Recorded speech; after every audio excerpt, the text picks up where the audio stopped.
What a wonderful introduction. What a wonderful dance before the Lord.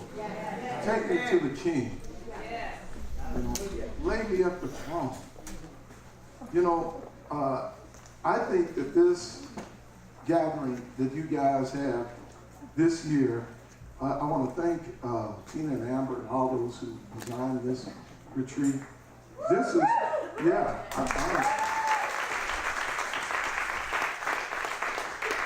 guys, this is a part of a movement of sisters all over the country. Midwest sisters are good sisters. Come on now. I'm a Midwest sister.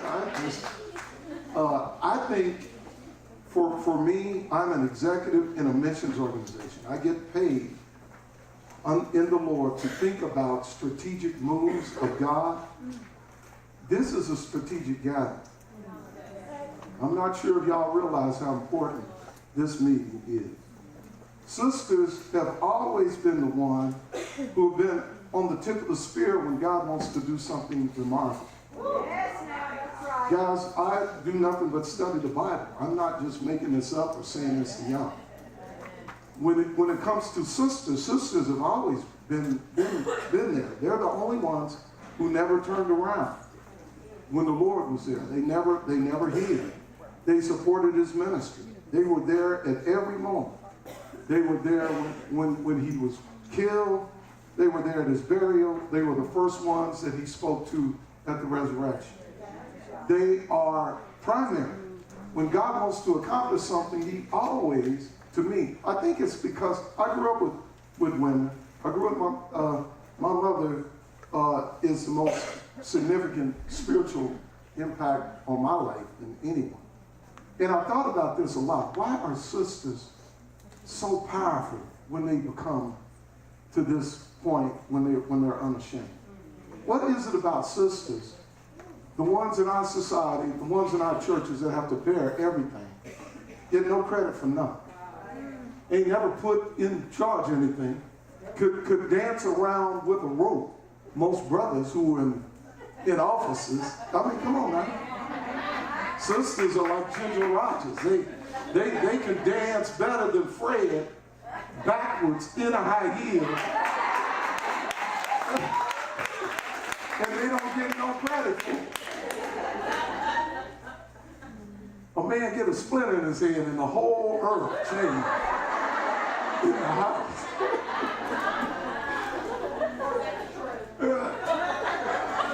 Now, this is one of the most brilliant and important and necessary things that we could possibly think about. Unashamed. Unashamed.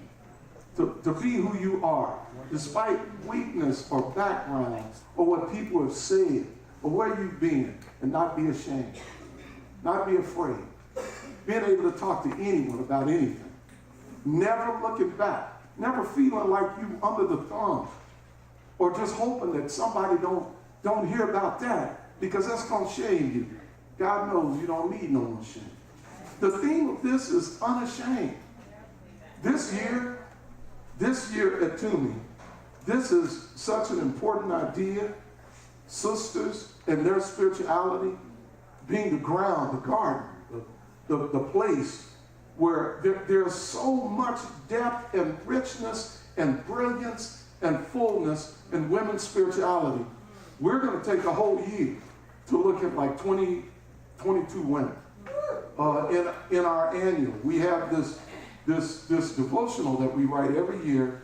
And this year, during this period of time in the church here called Ordinary Time, it's like 27 weeks. We're going to do nothing but look at different sisters in the spirit. This is, to me, this picture was done. It represents, for my money, the most significant moment in salvation history. Now, at least one of them.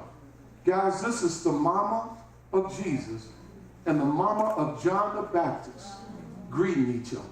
He captured it in a photograph. These two sisters would influence the greatest human beings who would ever live. These sisters visited each other about 3 months. Pretty powerful thing. John leapt in the womb when he heard Mary's voice. I mean, just to hear the Lord's mama talk, he's like, whoa. He felt like a shiver up his spine. I love this story. I love our stories, and that's what I want to talk about. I'd like you, if you could, just for a moment, I'd like you to be really serious about your life. Guys, I'm not talking about what you think other people say, where you come. I'd like you to just spend an hour or a little less with me thinking about your story, God's glory. Amen. This is the theme of the gathering. My story. Each one unique, each one different, each one precious. There's not a person in this room whose story is not known in full by the Lord. He knows you entirely. Your prayers have never informed him about nothing. He knows everything about it. You don't have to pray everything cool or pray right. He knows you already. He could talk to that sister at the well and tell her whole background. He didn't dump chicken bones in a bowl, pour goat's blood over it, shake it in him, shake around. He's Lord. He can look at that sister in her eyes and just talk to her about her story. See, the Lord knows your story. He was there when the Spirit joined you and you became a zygote in the uterine wall of your mom. Some of y'all have had babies. I've never been more happy to be a man than my wife is having her babies. Hallelujah. A woman is a miracle, y'all. You are just amazing. At Wheaton, we talked about the wonder of when the soul joined to the flesh and became a full human being. What is it about sister life that can give birth to Messiah? Guys, do you understand what I'm saying? You're no ordinary person. If the enemy could do one thing, he wants you to not take your story serious. That's what he wants. On page 21 is where I'm going to begin. I'm going to jump around. You will see a place that says God's story. I'll every now and then just point you back. We're going to cover the material in the book. God's story connects with us best at the most vulnerable point of our lives. This is what I believe. That is when we're most frustrated, when we're filled with fears and tears, when we feel our weakest, when we're at that point in our story when things are not going well and we don't understand what's happening. That is where our story begins to connect with God's story. God will wait a person's whole life to prepare a person for a moment when there's no BS and no lying, no phoniness, where it's just you and your story and your future. Guys, many people will live their whole lives and never reach this moment. I know many men who've done it. I'm not lying, I know that. Many men who just lived their whole lives, they've never been honest with themselves. Not with themselves. See, and that's totally different from anybody else. I'm not talking about you and your friends. I'll never forget in my own life the moment when it became clear to me, I'm vulnerable. I don't know what I'm doing. My life is hard. And my friends ain't good. And I don't know where I'm going. For the first time, I could admit that to myself. Y'all, that's where my story began. That's where all stories begin.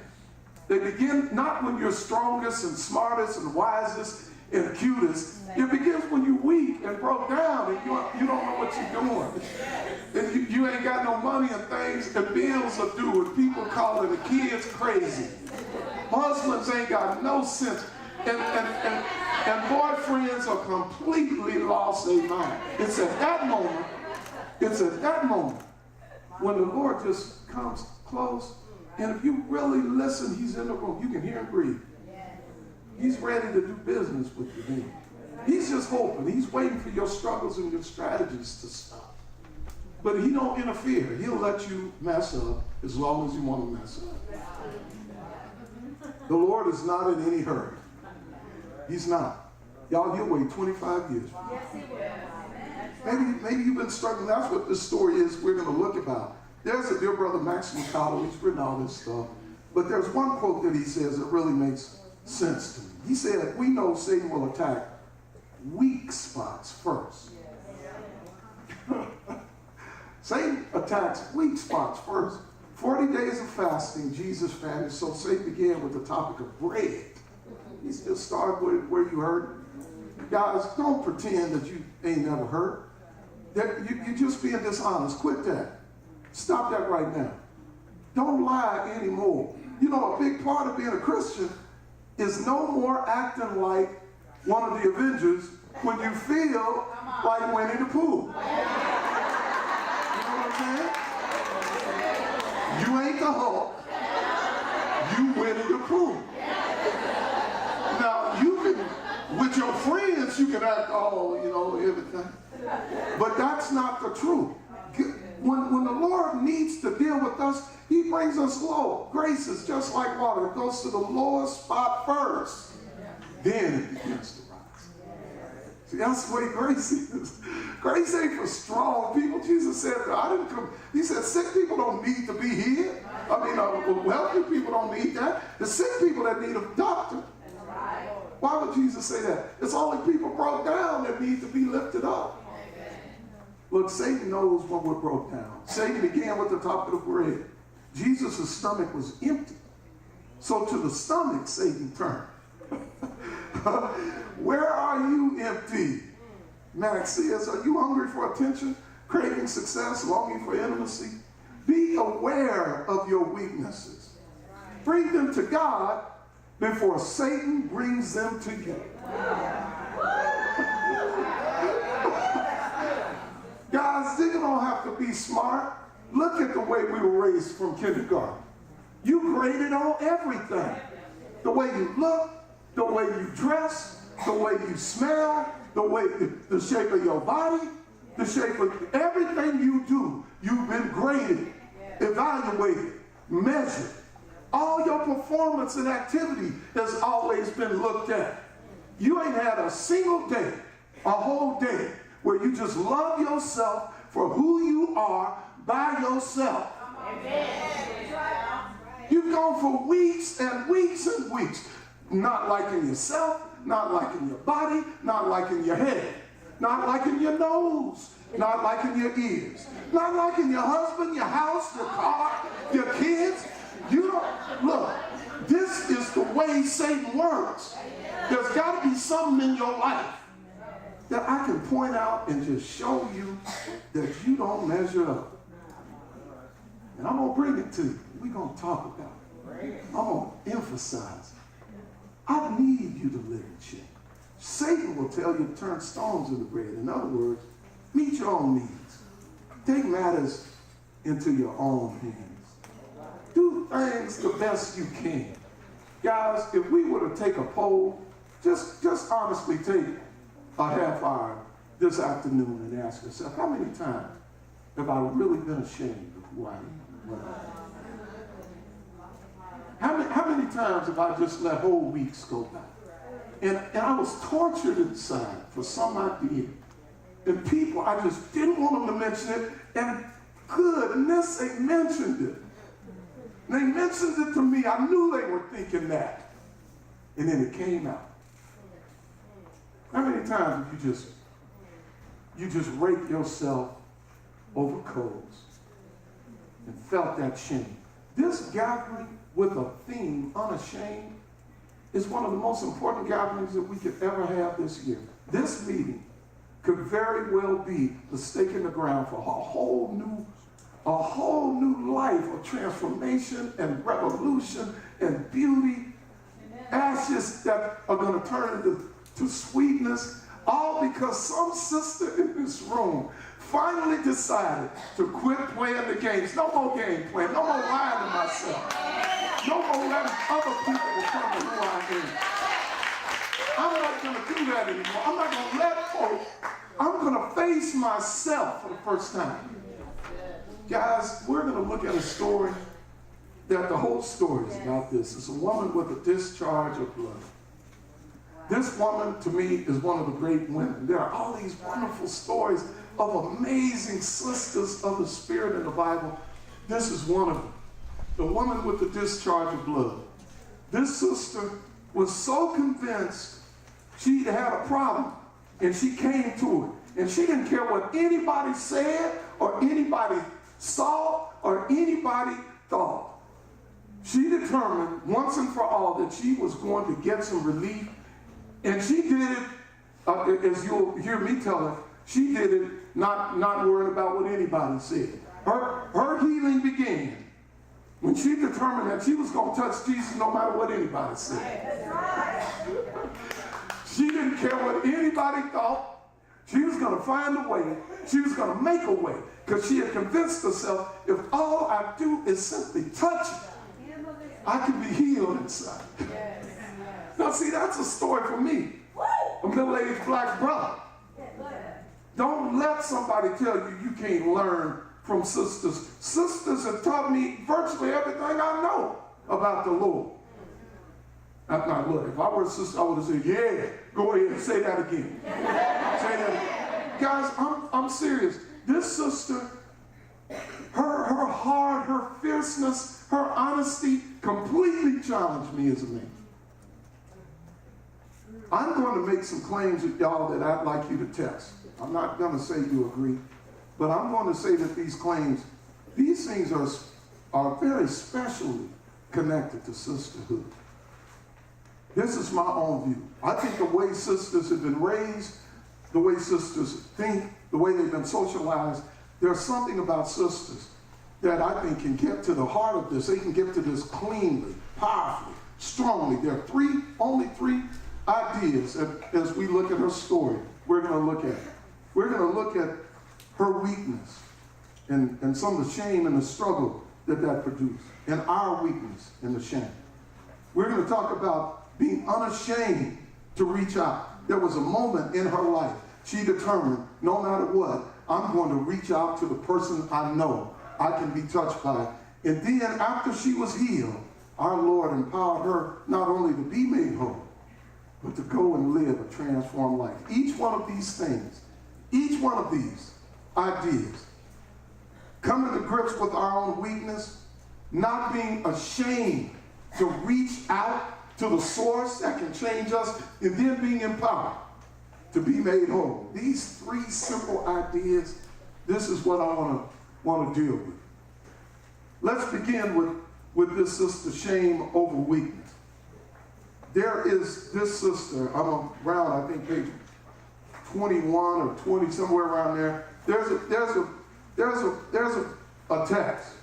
The first two verses of this story of this woman with the discharge that sort of lays out the beginning of this story. There was a woman who had a discharge of blood for 12 years and who had suffered much under many physicians and had spent all that she had and was no better, but rather grew worse. That's how this sister's story begins. Sister, look at all the facts that we get from this story. There was a sister who had a discharge of blood. 12 years. Y'all, that 12 years ago was 2005. To give you some sense of how long that was.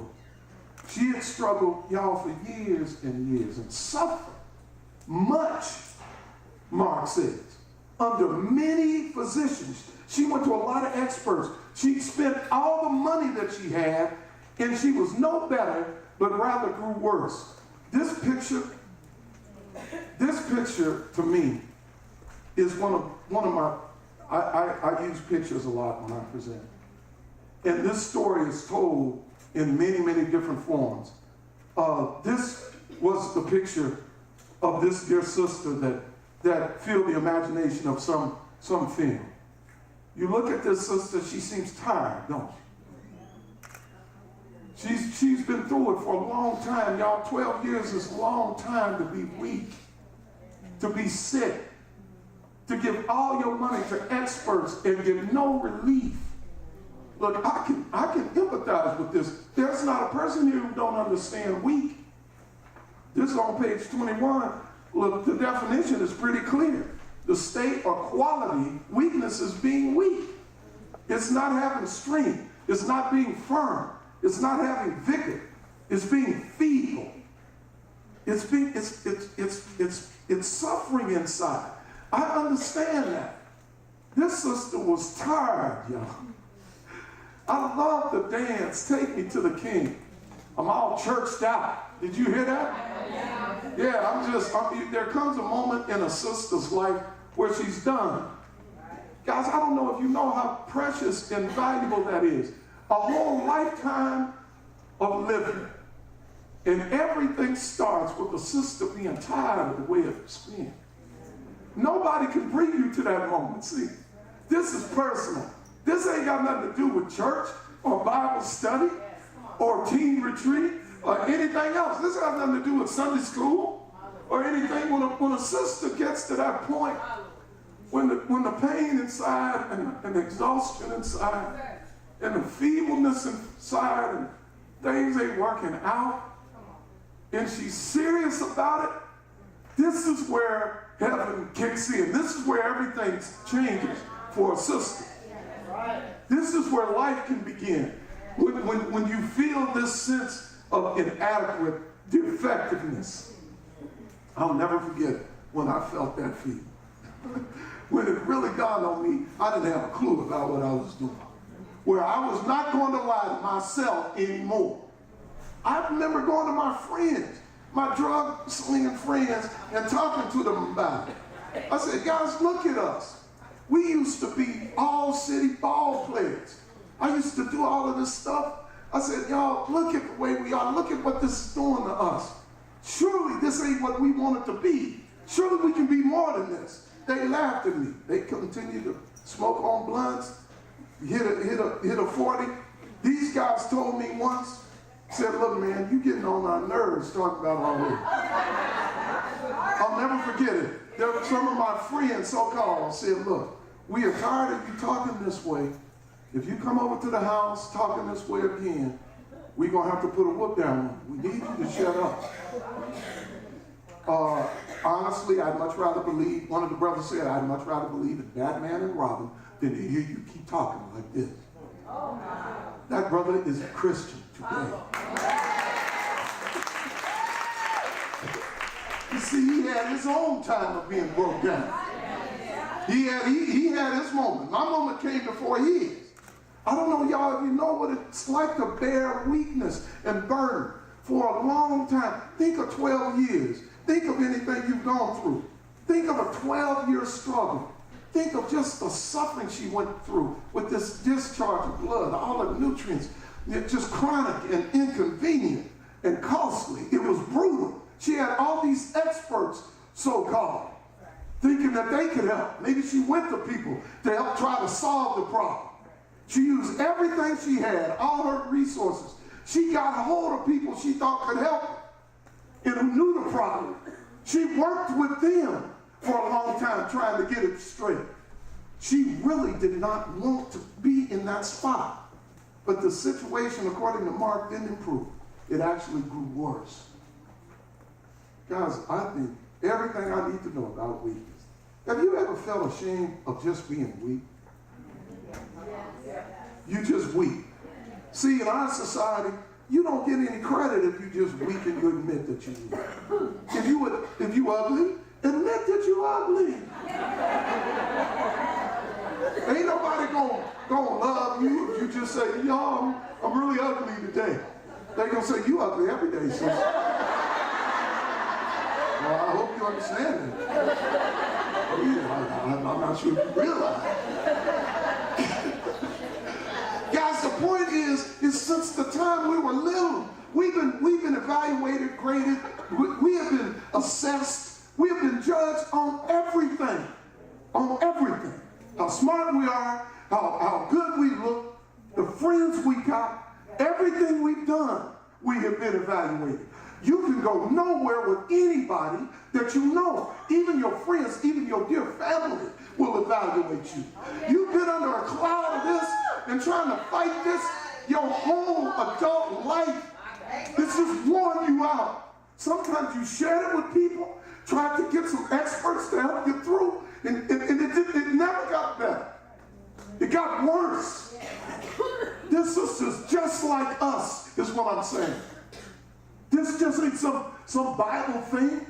But look at what the Lord said. Your hurt, he said, thus says the Lord. This is Jeremiah 30. Your hurt is incurable. Your wound is grievous. There's none to uphold your cause. No medicine for your wound. No healing for you. This is where God began. God looked at me and said, "No, you in a world of hurt right now, ain't you? Don't come too close, you'll leak on me." How you doing, son? How's life doing? Y'all, I remember when I became a man. I remember the moment. This is my definition when I became a man. I was in an apartment. I was listening to some rock music. I was high. But at that moment, I determined I was done. I was going to be true to myself no matter what. I'm going to lose all my friends. I'm not going through this anymore. I was tired, really down deep tired. You hear what I'm saying? Very often you can live a whole lifetime, never get to that moment. It's just you. No more lying, no more phoniness. I'm going to be true to myself now. I don't care what anybody says. I'm going to deal with this now. At that moment, that's when that's like heaven opens up. Angels come down. Christ is ready. Everything. Books are open. Pens are ready to. God will wait your whole life for you to acknowledge that you're really weak. See, it's grace. To live by grace, Brendan Manning said, means to acknowledge my whole life story, everything. The light side and the dark. Wow. This is where we begin. This is where everybody begins. In admitting my shadow side, I learned who I am and what God's grace means. Look, no more lying. No more.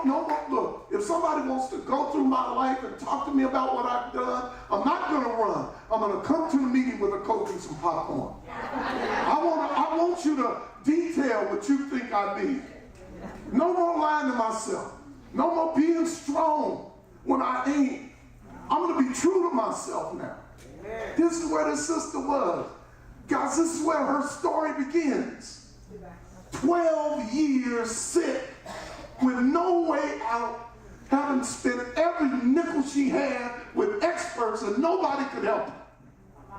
This is where her story begins. Guys, this is where her story begins. This is what's going to lead this sister to sneak up behind Jesus. She's going to sneak up behind him. See, I know what it means to sneak up on the Lord. You don't feel worthy. You know what I'm saying? You know you ain't strong enough. You ain't religious. Don't know no Bible. Misquote things in a minute. Don't know songs. Your stuff is all raggedy. You know that. Just go ahead and admit it. I don't know no verse. Look, ain't that in Hezekiah like 5 and 9? I think. Is Hezekiah even in the Bible? I love folk like that. I love folk like that because those are the folk, not the so-called religious people who got their little plans and feel with all this self-regard, who think they better than others, know the Bible better. You in a position to train other sisters, and you ain't never been honest with yourself. They know more about what it means to be in dirt. They've been in quicksand their whole life, and you never get your skirt dirty with a long branch to sort of hold it to them like you better. Get in that quicksand. You're just as dirty as him. That's the secret here. Ain't none of us clean. Ain't none of us clean. Ain't none of us strong. Not one of us are able to stand on that. Every one of us should be ashamed of our weakness. This is a great place to begin. Because then, you see, it only takes one touch. It only takes one touch. That's what it is. That's what, let's look at that now. She was unashamed, being completely honest about her weakness and her need. She was unashamed to reach out. She was. This sister, there are so many guys' pictures of this sister.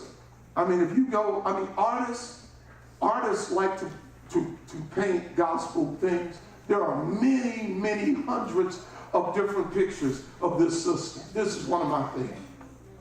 When you get to the point where you're ready to crawl on your knees to touch the Lord, then that's where business begins. It begins there. This is where she was at. She wasn't worried about what other people thought about her, or where she was from, or what they thought.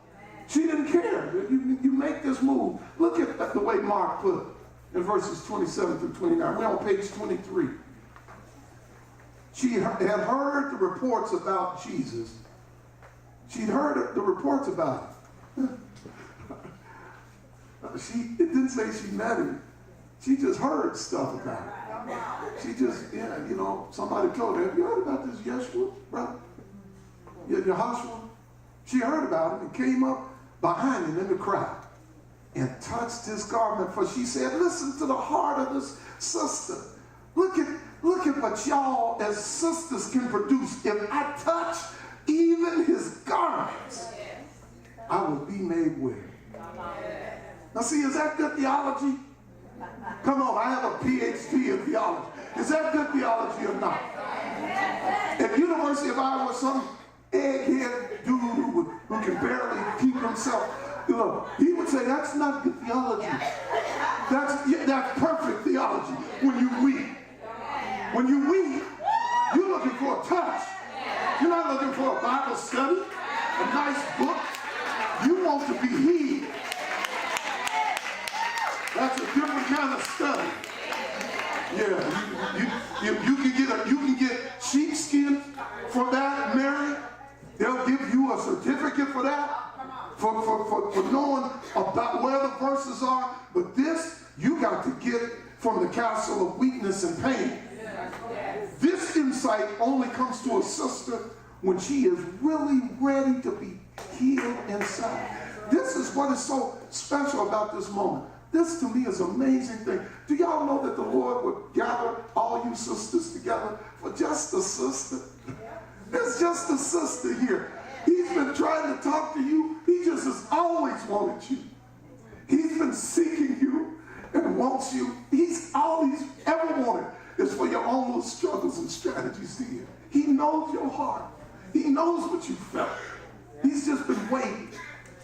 This sister heard about Christ, and she pushed through. She didn't care. Excuse me. I call it the excuse me approach to coming to Jesus. Excuse me. Sorry. Excuse me. Sorry. Pardon me. Pardon me. She pushed through. She pushed through, and then she touched, because she said, if I even touch his clothes, I'll be healed. God, look at that story. 12 years of suffering with no money. Guys, this is why I love sister spirituality. Look at that. It's just magnificent. She touched him, and immediately the flow of blood dried. She felt in her body. She was healed of her disease. She jumped to walk immediately, y'all. Look at that. She wasn't a Bible scholar. She didn't know a lot of things. She didn't have a beautiful t-shirt. But she would have been proud to wear one, Tina. Y'all don't hit your pectoral. I'm a brother. Yeah. She would have been proud to wear an unashamed t-shirt. Y'all, don't you know the kind of fellowship you're a part of? You like her. That's what this gathering is about. Like her. Magnificent sisters. Do you hear what I'm saying, all of y'all? This came from the heart of a sister. That strikes me. That's clear. There's something about sisters experiencing pain and weakness. It drives them not to care about what other people think. It's like, excuse me, I need to get through. I need to touch. Guys, this is what happened. She heard about it. That's what the text said. She just heard about it. Maybe she didn't know yet that he was a mediator between one God and man. She didn't know that yet. She didn't know that Jesus of Nazareth probably, that he would give himself as a ransom for everyone. She didn't know that, did she? She probably didn't know. Did she know that he could save to the uttermost? I mean, it literally could be translated to the boondocks. That's what we used to call it. Yeah, we would put somebody down there, you live in the boondock, which is mean that you cornpone, you rural, you uncool, you goofy, you're Cletus, your jaw is slack, you ain't here. Your stuff, your pants come up real high. Your stuff is not cool. He's able to say to the absolute nth degree, there ain't nobody, not a sister in this room, that he don't know your story, love you, cherish you, follow you all your years. There's not a sister here. He's able to say to the uttermost those who draw near to God through him, since he has always lived to pray for. I'm not sure if she knew that he was able to keep her from stumbling. I love this text in Jude. Now to him who was able to save you and to keep you from stumbling, he can present us faultless before his presence of his glory with great joy. To the only God our Savior through Jesus Christ our Lord be majesty, dominion, and authority before all time, now and forever. What a wonderful thing. I'm not sure if this little sister pushing through the crowd knew that. But guys, what she did know, the little bit she did know, was enough to get her to push through the crowd. And this is important. You don't need to know a whole lot, but what you know is enough to get you on a course that you can push through the crowd and get to him. You don't need to know all the Bible and all the New Testament to be able to quote hundreds of verses on your own. All you got to do is to be real with yourself. You got to at least be able right now to be honest and push through. Can't you see her in your mind's eye? Can't you see her? You think it happened quick? If it's a big crowd, and Jesus had big crowds, and the pathways was narrow, it probably took her some time. Can you imagine how many people she probably pushing through? She was determined though. I bet she was like a laser guy that she was done with suffering.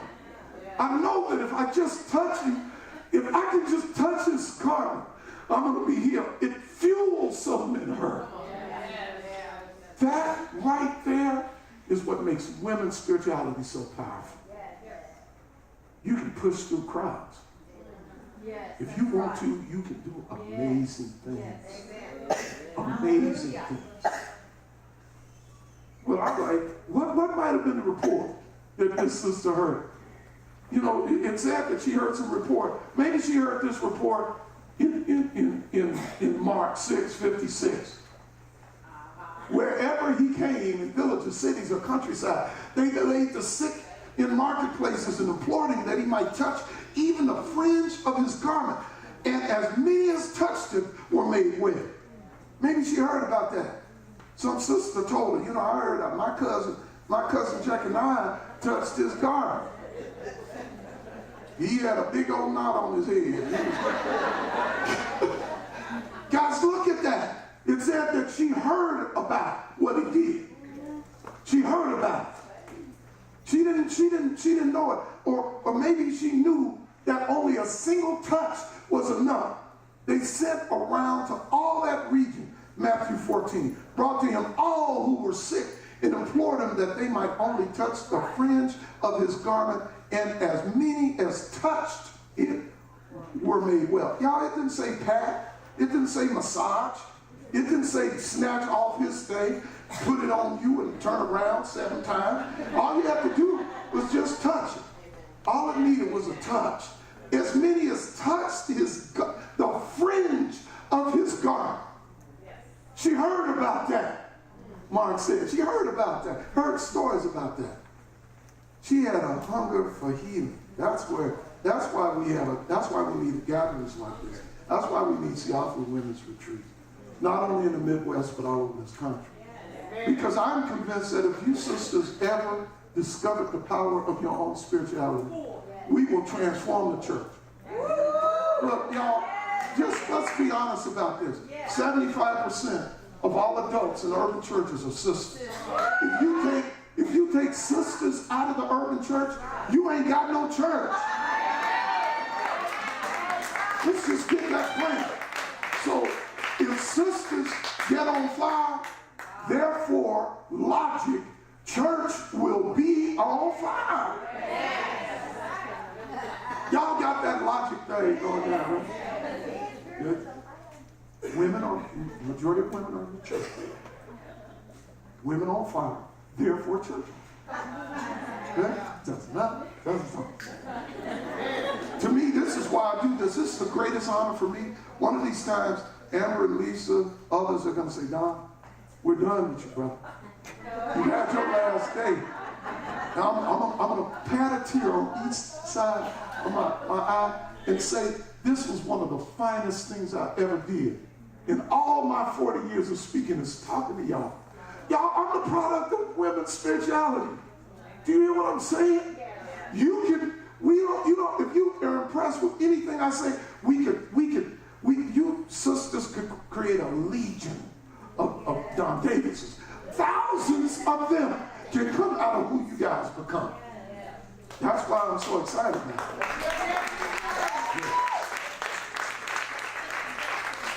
You know, guys, all you have to do is sense your need. That's all you have to do. I love Psalm 107. They cried to the Lord in their trouble, and he delivered them from their distress. Guys, there's the formula. She just cried to the Lord in the struggle. This is what many sisters just never do. Most brothers I know don't do. They don't cry to the Lord. When they're in trouble, they cry to everything else. They do everything else. And they never get delivered from their distress. You know, guys, what is really interesting here is all you need is a simple look or a touch. This is very easy. This ain't hard. There's a story that relates to this sister in Numbers.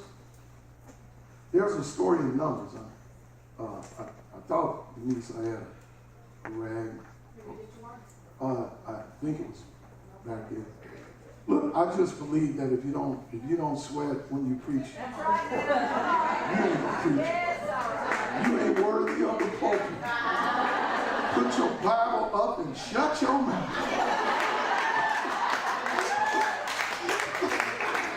Guys, there's a story when God's people acted fools and God had to send a plague among them. And God said, what I need you to do, let me read the text. It'll make it plain.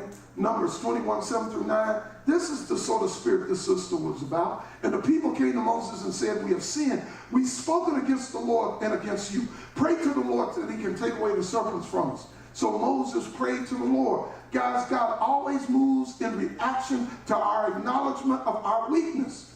They acknowledge we done wrong. We have need. Pray to the Lord and he can help us. Oh, thank you, sister. Yeah.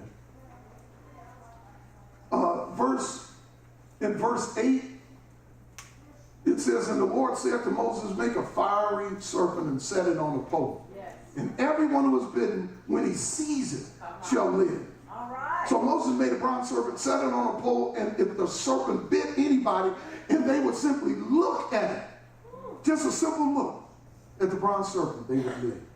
Guys, it don't take a whole lot. You just got to look at it. You just got to touch the friends. This ain't some rocket science. You don't got to be a smart person or a deep person or a religious person. You don't even need to know or understand any religious concepts or anything. He understands you. He made you. You honestly think you gonna tell him something he don't already know? You think you're going to say something to the Lord, he's going to say, oh, dang, I didn't know that. Shoot. Girl, keep talking. Guys, he made you. He's been with you your whole life long. Guys, all it takes is, this is so simple. Just think how easy this is. All you have to do is look or touch. Never be ashamed. We're on page 25. Never be ashamed of the things that break your heart, that make you cry. Wow. Guys, I'm not lying. Tears are often God's superhighway to the best provisions, the best deliverance. Your tears are everything to God.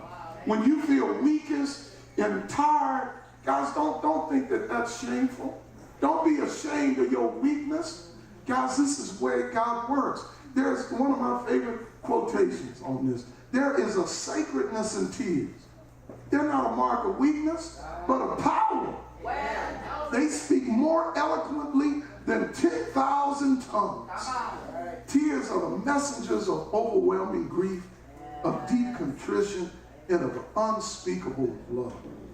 So when that sister came up behind him, when she was so tired, when she knew for a fact if I just come up behind him and I just touch his garment, I'm going to be well. That sister just snuck up on the Lord. Have you ever sneaked up on anybody? Don't say no. No. You snuck on somebody. He didn't even know that she was doing it. When she finally got to him, she just reached. You think she hesitated? You see, the Mark doesn't put in all the facts. Do you think she waited? Or did she just grab it? I think this sister was, you think she looked around at other people walking? She touched him and immediately she felt she was healed. I just love this sister. As a result of that, admitting her weakness, having the power to reach out, this sister was empowered to be made whole. She was. This is one artist. I think about this advantage point. Here's a person who actually painted and thought that she was really low. She got way down to touch his fringe. Some of these pictures have her gesturing high. Others have her gesturing low. She touched him and it was full. Here's another sort of artistic, depiction of that. Guys doing that.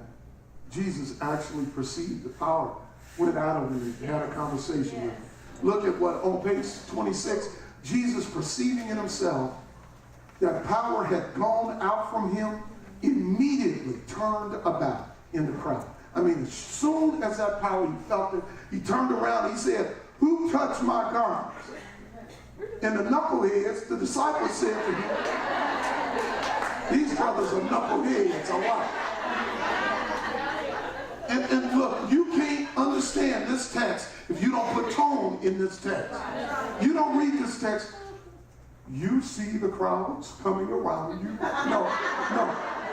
This is the way I think they said, "Man, you see these crowds pressing around you? If you gonna say, 'Who touched me?'"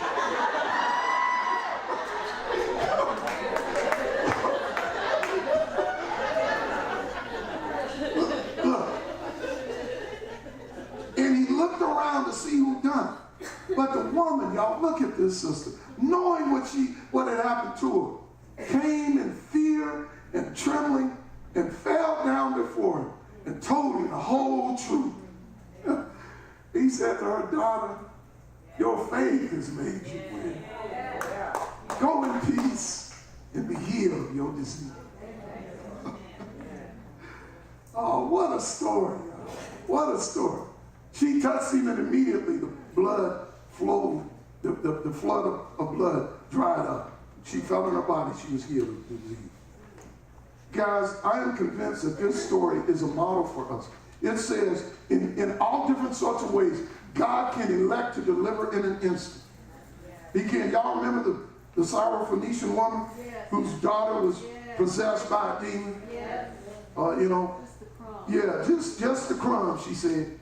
He said, "Look, I'm only sent to the lost sheep of the house of Israel." She came up and knelt, said, "Lord, help me." He said, "It ain't right to give children's bread and throw it to dogs."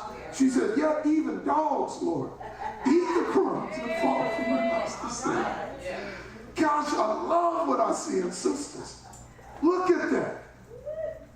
Look at that. There's a richness and a depth and a humility. There's a marvelous something. Jesus said, "Oh woman, great is your faith. Be it done to you as your desire." And her daughter was healed that moment. But God can also decide to deliver over time. Y'all don't, sometimes when Jesus in the boat and you in it, and you go to the other side and there's a storm, sometimes he'll calm the storm. Sometimes he'll calm your heart. You don't have to always change up everything. You don't get everything you want. God ain't a slot machine that you put prayer coins in and get back what you want. He's a sovereign God. He knows what you need. His timing is different from yours. He knows more than you. You don't bully him around with your prayers. He's not good just because he decides not to give you what you need when you want it. Maybe there are things you need to learn. Maybe he needs to throw you in the oven, turn the heat up, and then put the locks on. How you doing in there, sister? Is it hot in there? You ain't done. Remember the things you've been doing? I need to cook you a little while. We're talking 2.5 years. Just stay in there. I got your back.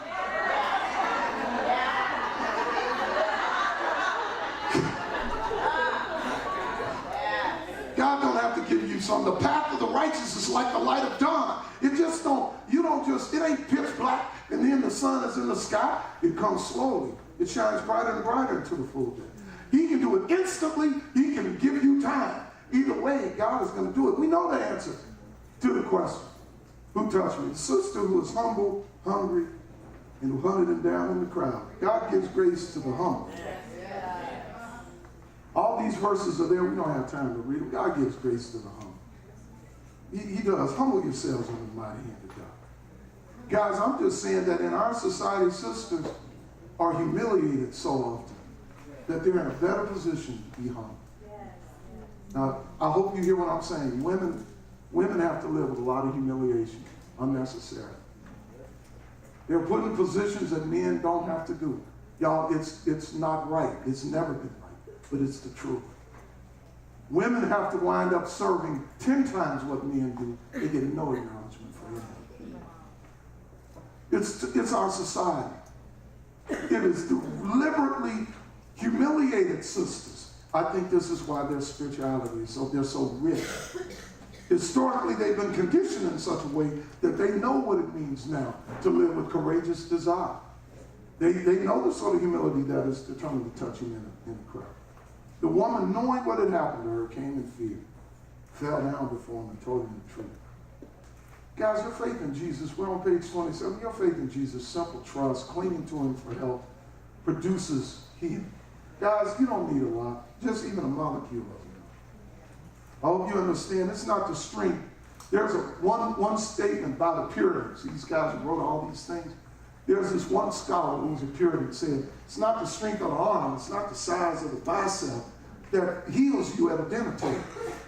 You can have a little old, you see how kids get food all over their face, it's all over their thing and all over the table, but the little bits that they finally get in, the little bit you get in is enough to get you strong. You don't need to be strong, you don't need to play them games. Quit acting like you have to be Wonder Woman and a Christian. No, you don't. You can be who you are. You can read the Bible as poorly and crazily as you read it.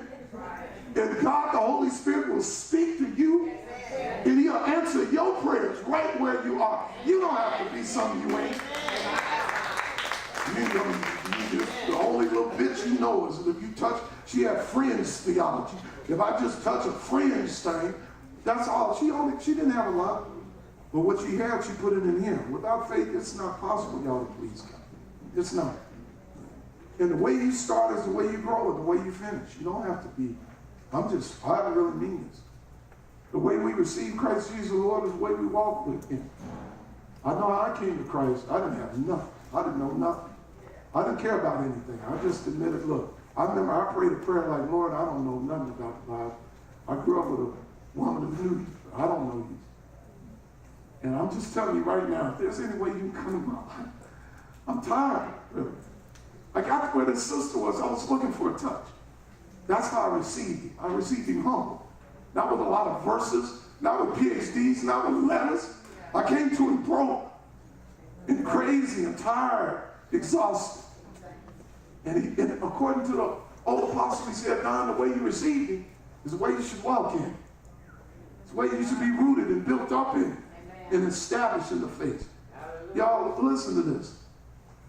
Shel Silverstein is a guy who wrote a poem, book of poetry. Our kids used to use his books a lot. Some of you guys know that. We love Shel Silverstein. Listen to the Muslims, child, he said. Listen to the don'ts. Listen to the shouldn'ts, the impossibles, the won'ts. Listen to the never-haves. Then listen close to me. Anything can happen, child. Anything. Listen to every negative thing you've ever heard about your life. Don't turn your back on it. Don't try to be different. Don't be ashamed. Know what it means to just be able to come in front of the Lord and be humble enough to admit that, yeah, I touched you. I'm the one. And she told him the whole story. Lord, for 12 years I've been bleeding. I couldn't stop. I heard stories about you. I heard that if somebody got close enough to you and they touched your garment, they could be healed. I determined in my mind I'd do it. And I pushed through the crowd and I touched you. I did. I'm guilty. I did. The Lord didn't put her down. He said, daughter, your faith is great. This is exactly what I'm looking for. So how many sisters are here can push through? You don't push through for your friends. You don't push through for your mama, or your husband, or your kids. You push through for yourself. You push through because you want to go. You have to be humble enough to reach out. You do. Y'all, you got to act on what you know, what you see. Guys, there is at the end, on page 28 and beyond, there's a quote. I'm not going to read it. My time is up. It's by Andy Stanley, but it's really great. It takes up a lot. Just one line I want to emphasize. Read the whole thing when you have. A leader is someone who has the courage to act on what she sees. Someone who has the courage to say publicly what everybody else is whispering privately. You know what makes a leader a leader? Is a person who ain't going to BS themselves anymore. When you really in your heart decide that you're not going to lie to yourself again, that's when you become the sort of person God can use. See, this is a lonely thing. You don't do this for your friends alone. You're the only person who can do this. But when you decide, everything changes. Absolutely everything. It's pretty interesting when this occurs to me. Jesus says stuff to you. God, your faith will make you well. That's all you have to do. Just go in peace. Be healed of your disease. You know, to me, it's an amazing thing that just a touch is enough. One of my favorite pictures of all, and all of the ones that I've found on this, is a contemporary sister. Sisters still touch the fringe of his garment. Sisters with teal t-shirts on still touch. Guys, you can't wait for what other people say. But Craig says, look, if you live for other people's acceptance, you'll die from every rejection. You can't wait on what people say. This ain't got nothing to do with what they think. This whole meeting, all the great work that Tina and her team have done could be to give you an opportunity to be honest about yourself. God designed this whole thing for months, all the work we did, so you could come to this moment. This woman teaches us a lot, right? All she wanted, y'all, was a touch. If I just touch even his garments, I'll be made clean. My charge to y'all is don't be afraid. Y'all, don't be afraid. The most magnificent disciples of Jesus I've ever met are all sisters. I'm just, that's why I love sisters. I'm serious. There's something about who y'all are when you're clear. You're untouchable. It really comes down to whether or not you can touch him today. That's what I pray. That's what I've been praying that you guys would do. That some sister would just kneel low enough and just touch a fringe and be unashamed. Thank you so much, Tina and Amber and all of you guys, for unashamed.